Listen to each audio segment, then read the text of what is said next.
सोमवार व्रत कथा। एक समय की बात है, किसी नगर में एक साहूकार रहता था। उसके घर में धन की कोई कमी नहीं थी, लेकिन उसके कोई संतान नहीं थी। इस कारण वह बहुत दुखी था। पुत्र प्राप्ति के लिए वह प्रत्येक सोमवार व्रत रखता था और पूरी श्रद्धा के साथ शिव मंदिर जाकर भगवान शिव और पार्वती जी की पूजा किया करता था। उसकी भक्ति देखकर एक दिन माँ पार्वती प्रसन्न हो गईं और भगवान शिव से उस साहूकार की मनोकामना पूर्ण करने का आग्रह किया। पार्वती जी की इच्छा सुनकर भगवान शिव ने कहा, हे पार्वती, इस संसार में हर प्राणी को उसके कर्मों का फल मिलता है और जिसके भाग्य में जो होगा उसे भोगना ही पड़ता है। लेकिन पार्वती जी ने साहूकार की भक्ति का मान रखने के लिए उसकी मनोकामना पूर्ण करने की इच्छा जताई। माता पार्वती के आग्रह पर शिव जी ने साहूकार को पुत्र प्राप्ति का वरदान तो दिया, लेकिन साथ ही यह भी कहा कि उसके बालक की आयु केवल 12 वर्ष होगी।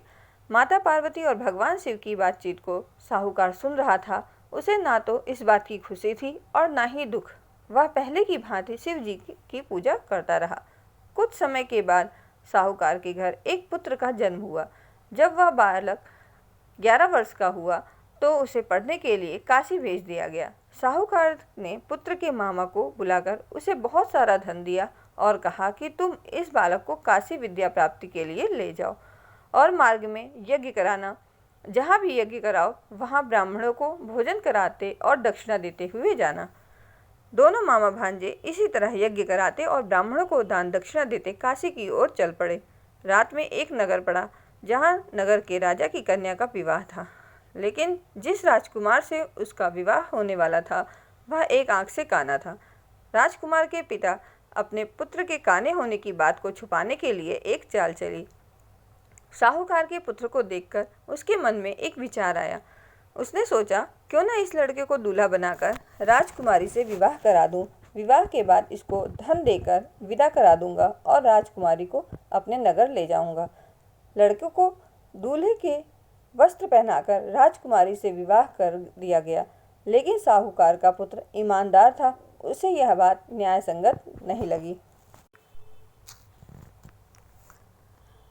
उसने अवसर पाकर राजकुमारी की चुन्नी के पल्लू पर लिख दिया कि तुम्हारा विवाह तो मेरे साथ हुआ है, लेकिन जिस राजकुमार के संग तुम्हें भेजा जाएगा वह एक आंख से काना है। मैं तो काशी पढ़ने जा रहा हूँ। जब राजकुमारी ने चुन्नी पर लिखी बातें पढ़ी तो उसने अपने माता पिता को यह बात बताई। राजा ने अपनी पुत्री को विदा नहीं किया, जिससे बारात वापस चली गई। दूसरी ओर साहूकार का लड़का और उसका मामा काशी पहुँचे। वहाँ जाकर उन्होंने यज्ञ किया। जिस दिन लड़के की आयु 12 वर्ष की हुई उसी दिन यज्ञ रखा गया। लड़के ने अपने मामा से कहा कि मेरी तबीयत कुछ ठीक नहीं है। मामा ने कहा, तुम अंदर जाकर सो जाओ। शिव जी के वरदानुसार कुछ ही देर में बालक के प्राण निकल गए। मृत भांजे को देख उसके मामा ने विलाप करना शुरू कर दिया। संयोगवश उसी समय शिव जी और माता पार्वती उधर से जा रहे थे। पार्वती जी ने भगवान से कहा, स्वामी, मुझे इसके रोने के स्वर सहन नहीं हो रहे हैं। आप इस व्यक्ति के कष्ट को अवश्य दूर करें। जब शिव जी मृत बालक के समीप गए तो वह बोले कि यह उसी साहूकार का पुत्र है जिसे मैंने 12 वर्ष की आयु का वरदान दिया। अब इसकी आयु पूरी हो चुकी है। लेकिन मातृ भाव से विभोर माता पार्वती ने कहा कि हे महादेव, आप इस बालक को और आयु देने की कृपा करें, अन्यथा इसके वियोग में इसके माता पिता भी तड़प तड़प कर मर जाएंगे। माता पार्वती के आग्रह पर भगवान शिव ने उस लड़के को जीवित होने का वरदान दिया। शिव जी की कृपा से वह लड़का जीवित हो गया। शिक्षा समाप्त करके वह लड़का मामा के साथ अपने नगर की ओर चल दिया। दोनों चलते हुए उसी नगर में पहुंचे जहां उसका विवाह हुआ था। उस नगर में भी उन्होंने यज्ञ का आयोजन किया। उस लड़के के ससुर ने उसे पहचान लिया और महल में ले जाकर उसकी खातिरदारी की और अपनी पुत्री को विदा किया। इधर साहूकार और उसकी पत्नी भूखे प्यासे रहकर बेटे की प्रतीक्षा कर रहे थे। उन्होंने प्रण रखा था कि उन्हें अपने बेटे की मृत्यु का समाचार मिला तो वह भी अपने प्राण त्याग देंगे, परंतु अपने बेटे के जीवित होने का समाचार पाकर वह बेहद प्रसन्न हुए।